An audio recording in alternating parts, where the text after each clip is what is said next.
मेरो अलटमेन्ट चाहिँ एकदम राम्रो भएको छ।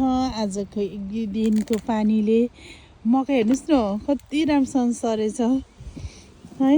अनि बोडी यो चाहिँ नि रनर बिन र फ्रेन्च बिन, बायाँको चाहिँ नि रनर बिन अनि फ्रेन्च बिन, अनि अर्को दुईवटा फ्रेन्च बिन। अनि यहाँ हेर्नुहोस् न पिज, ग्रिन पिज कति राम्रो भएको। अनि मेरो सधैँ आउने यहाँनिर मेरो पपी यस्तो राम्रो छ होइन, हावाले हल्लाएको। ए प्रभु, यस्तो भिडियो गर्नुपर्ने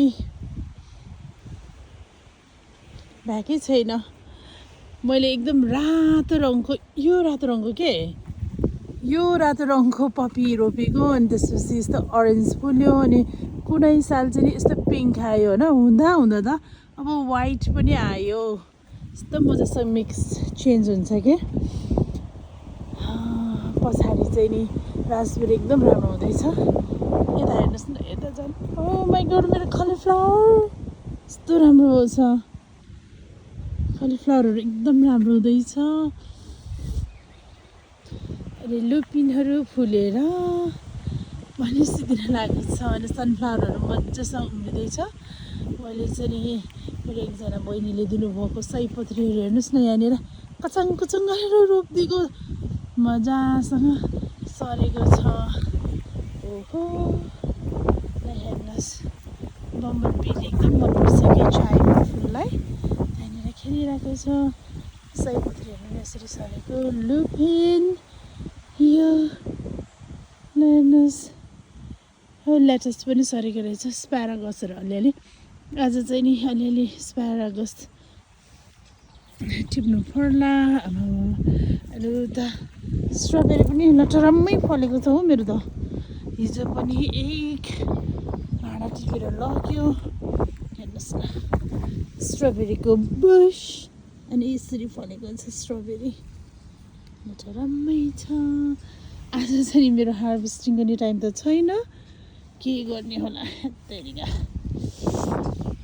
अनि पछाडि चाहिँ नि लास्टन जायन्ट एलिफेन्ट। अनि मेरो यहाँनिर हेर्नुहोस् न स्प्यारागस, एउटातिर अस्ति नै टिप्नु नभएर सबै हुर्किसकेछ। यो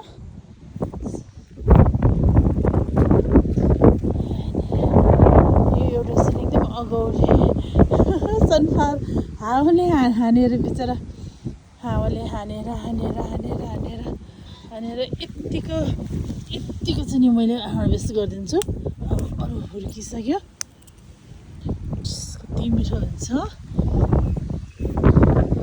राम्रो हुँदैछ। अनि यो बेड चाहिँ नि अब रायोको सब्जी रोप्नलाई ठिक्कै बनाइरहेको छु मैले। अनि यता धनियाँ चाहिँ नि अस्तिको घामले अलिक सुकेर हुर्किसकेको छ। धनियाँहरू हेर्न कति छिटो छिन्द्रिङ्ग भइगयो। त्यो पनि एकदम मिठो हुन्छ, खान सकेन भने पछि बिहा हुन्छ, बिहालाई पिसेर मसला बनाएर खाने। अनि प्याजहरू पनि एकदम राम्रो हुँदैछ। मैले 1 2 3 4 5 रोज रोपेको। अनि यो पतिनाले चाहिँ नि इन्भाइट गरेर बिजोग बनाइसक्यो। अनि मिस्टर गुरुङ चाहिँ नि पर फर्सीहरू रोप्दैछ। अनि यो पालि चाहिँ मेरो बक्सुर एकदम बढेर मैले अलि हार्सली ट्रिम गरिदिएको। अब ग्रिन हुन बाँकी छ। पर चाहिँ नि आलुको बारी चाहिँ नि मैले एउटा होल प्याज नै रोपेको छ। बारीको हालको यस्तै छ।